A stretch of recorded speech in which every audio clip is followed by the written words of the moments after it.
Bhojpuri film industry में एक से एक जहरीले नेता इस समय आ गए हैं दोस्तों।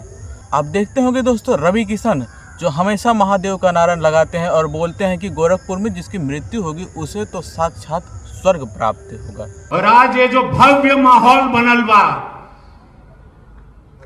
सोचिए यहां पर आपकी मृत्यु होगी तो डायरेक्ट स्वर्ग में जाओगे। यहां जब आप जलाए जाओगे कितना आनंद आएगा यहां जलने में। अत्याधुनिक है एकदम और इलेक्ट्रिक वाला है तो फुकाई में टाइम ना लगी, डायरेक्ट चल जाएगा। हर हर महादेव, स्वर्ग जाओगे। लेकिन स्वर्ग वही जाएगा जो सवेरे यहां पैखाना नहीं करेगा। जीते जी तो ये लोग स्वर्ग दिखाएंगे नहीं, मरने के बाद ही दिखाएंगे।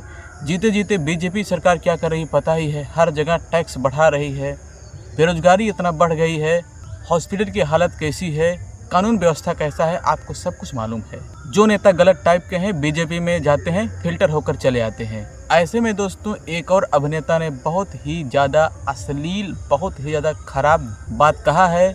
उस अभिनेता का नाम है दोस्तों निरहुआ। निरहुआ ने खेसारी लाल यादव के ऊपर क्या गजब की बात कही दोस्तों, मुझे बहुत ही ज़्यादा खराब लगा यह बात। खेसारी लाल यादव ने कहा राम मंदिर बनना चाहिए, अच्छी बात है, लेकिन राम मंदिर के साथ साथ में रोजगार भी ज़रूरी है, शिक्षा भी ज़रूरी है, अस्पताल भी ज़रूरी है, और जो लोगों का पलायन हो रहा है वो रुकना भी ज़रूरी है। लेकिन दिनेश भैया को तो नहीं, इनको बस यही पड़ा है, बस राम मंदिर राम मंदिर राम मंदिर। इनके अलावा इनके पास कोई ऑप्शन नहीं है, बोलने का कोई शब्दकोश नहीं है। और सही बताएं तो बीजेपी सरकार ने और किया ही क्या है, तो और ये बोलेगी ही क्या। जो बड़े बड़े नेता बोलते हैं वही ये सुनते हैं, अरे राम मंदिर बना गया, बहुत अच्छा हुआ, बहुत अच्छा हुआ, मैं भी मानता हूँ।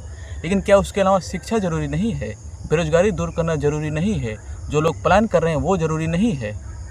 तो देखिए दोस्तों, दिनेश लाल यादव ने खेसारी लाल यादव को यदुमुल्ला कहा। देखिए, पर कृष्ण के वंश में पैदा होकर के अगर कोई राम मंदिर का विरोध करता है तो मेरे हिसाब से वो यादव है नहीं, वो यदुमुल्ला है। पैदा हुए होगे तुम कृष्ण के वंश में, लेकिन तुम यदुमुल्ला हो चुके हो, इसको लिख लो। क्या ये दो विषय जाति पर वार नहीं है? इन्होंने यादव को मुल्ला के साथ जोड़ दिया। बात ये गलत नहीं है, बात इनकी मानसिकता का है। इन्होंने किस मानसिकता से ये कहा है। खेसारी लाल यादव यादव नहीं है, यदु मुल्ला है, यानी ये मुल्ला लोगों को अच्छा नहीं समझते हैं, इसीलिए तो इन्होंने ऐसा कहा है। तो देखिए खेसारी लाल यादव ने क्या कहा इनको। लेकिन ये भी बोल रहे हैं सनातन विरोधी भी आप। देखिए, आपको एक सीधे शब्द में बता देता हूँ कि एनडीए के जितने भी प्रत्याशी हैं, जो नेता हैं, आप उनसे कभी रोजगार की बात सुने हैं मुंह से? कभी पलायन रोकने की बात सुने हैं? नहीं सुने होंगे। कभी शिक्षा की बात सुनी है? नहीं सुने होंगे। अब इतनी सारी प्रॉब्लम बिहार में है, वो सिर्फ सनातन की बात करते हैं। उन्होंने मंदिर दिया कहाँ? यूपी में। उससे कितने लोगों को रोजगार मिल गया? उन्होंने मंदिर कहाँ दिया? बनारस में। कितने लोगों को रोजगार मिल गया? मैं यही बात कहा था कि मंदिर जरूरी है, बट उसके साथ अस्पताल भी जरूरी है, बच्चों की शिक्षा भी जरूरी है, रोजगार भी जरूरी है। आप सब सवाल जरूर करना कि भाई बात करनी है तो रोजगार पे बात करो, हिंदू मुसलमान पे नहीं। हमें लड़ाओ मत, हम ऑलरेडी अपने गरीबी से लड़ रहे हैं, जूझ रहे हैं। इन्होंने एक काम सही किया है, इस 20 साल में हर उस माँ को बेटा से दूर कर दिया, हर उस पत्नी को पति से दूर कर दिया, हर उस बेटा को अपने बाप से दूर कर दिया। ये यही किए हैं, तो बस मैं यही चाहता हूं। खेसारी लाल यादव दोस्तों हर वीडियो में, हर इंटरव्यू में वो बेरोजगारी की बात करते हैं, बेरोजगारी को दूर करने की बात करते हैं। लेकिन दिनेश लाल बोलते हैं कि ये विधायक होकर क्या कर लेंगे ज़्यादा से ज़्यादा। अरे भाई, तुम जब सांसद होकर नहीं कुछ कर पाए तो तुम यही कहोगे।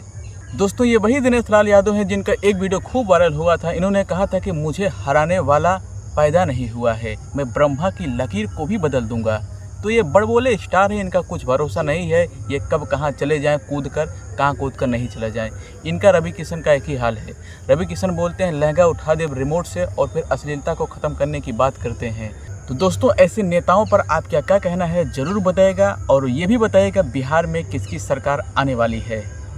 मिलते हैं दोस्तों अगली वीडियो में, तब तक के लिए नमस्कार, जय हिंद, जय भारत।